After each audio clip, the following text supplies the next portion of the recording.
The Vikings going up from 11 pre-draft, if they're coming up, it's got to be 3 or 4 so you can ensure that you get one of these guys. You can't trade with the Chargers pre-draft. So I see that a lot. And it's just like, guys, if you're trading up and there's still a team in front of you that could move back, what are you doing? What happens if you get jumped again? So that's not, I don't think, legitimate. Here's what I will say. If you're trading down to 11, like the sandbox of talent that you're playing in, I think is very comparable to what you'd be playing at 23. So you have to then be okay with, okay, I'm going to get Byron Murphy the second at 11. I'm going to try to get a receiver at 23. I'm going to go interior offensive line at 27, right? You're in this because you effectively punt on top tackle, top receiver.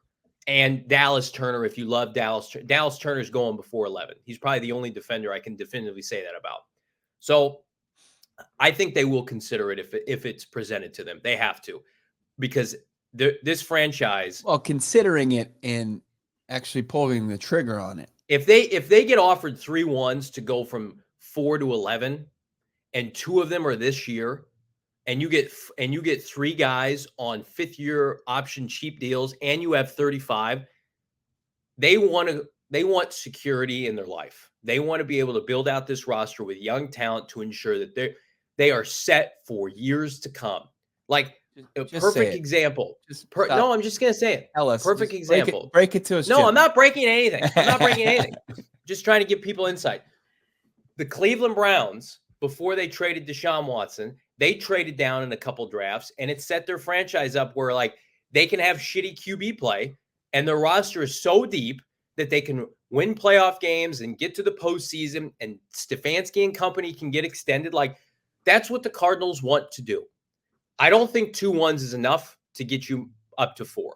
The Vikings would have to go above and beyond. And I don't even know if the Vikings are prepared to do that, frankly. Right. Like, are they prepared to go 11, 23, and a 2025 first? I got a text this morning that said if it's 3 ones and 2 of them are this year, they're going to have to consider it. But again, look, we don't know if it's 3 or 4 though. Well, it can't be 4.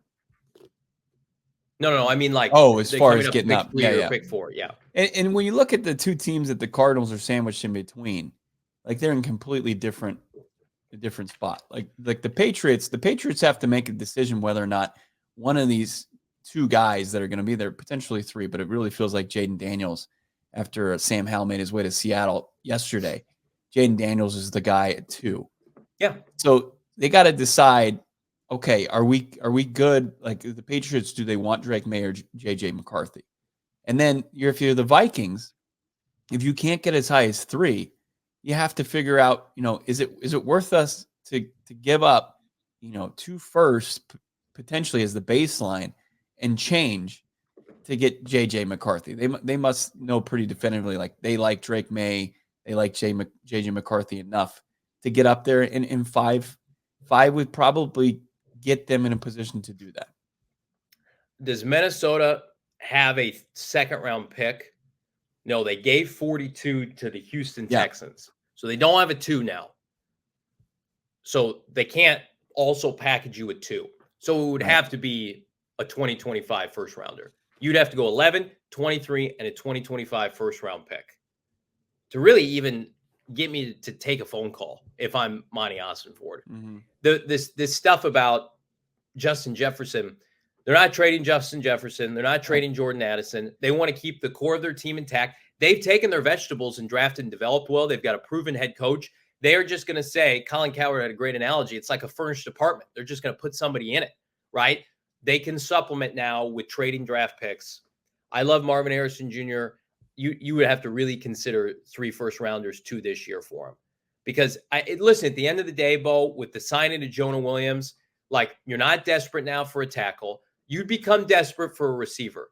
But you'd be playing in a different sandbox outside. Because I don't love these receivers outside of Marv. I'm probably in the minority on that. So I'm probably a little bit more comfortable saying, okay, like Brian Thomas Jr., I think could be just as good as Malik Neighbors or Roma Dunze. And I'm in the minority thinking that. I get that. But my preference would still be to take Marvin. But anytime you're in a position like the Cardinals where you need talent on your roster, you can't just completely dismiss 3 first-round picks. No, and I'm not saying you would. Okay. And Yeah. two, what's changed this, the perception for this is two of them are this year and you know where they're at. Where they got screwed last year with Houston is we're counting our chickens before they hatch and it's at the back end of the first round. Now I get it. The Vikings pick would be next year as well, but you have 11 and 23 now intact and you could do whatever you want with that on top of 27 and 35. I mean, those are four players. I know pick 35 wouldn't have a fifth year option. Those are four players that are going to start for you immediately anywhere on your roster: receiver, guard, tackle, D tackle, corner, pass rusher. I just you'd have to consider it. You would just have to. You have to consider it, but I still think at the end of the day, and you're staring down this talent that is Marvin Harrison Jr. and then Yep. where you start to see watered down versions of this top 10 crop from this really blue chip draft, when you're sitting at 11 and you're sitting at 23 and you're sitting at 27, Yeah. the 3 first rounders, at least this year, and I know you were talking about a future first as well, but the 3 first rounders equal the impact of Marvin Harrison Jr. and another first rounder? I say no. That's why I think that you consider it, absolutely, but at the end of the day, you say, hell of a deal, Quessy, but I'm going to pass. It would really be a ringing endorsement for Marvin, because that would come out if the Cardinals said no. And I think he's worth it. I'm somebody who's been an advocate trading up with the Patriots once upon a time. Go and make sure that you get him. But I do think inevitably this deal is going to go to New England. I think New England, with the state of their roster and how talent deprived they are, Cardinals are not talent deprived. I think Cardinals are going to make the playoffs next year, frankly. The New England is just like, give us whatever we can. They'll move down to 11. They'll take 23. Though Elliott Wolf will and deal. Like I think Vikings, and we've got this tweet from Benjamin Albright, who's been spot on. If you haven't checked out Benjamin Albright's pre-free agent quarterback predictions, he was about 10 for 10.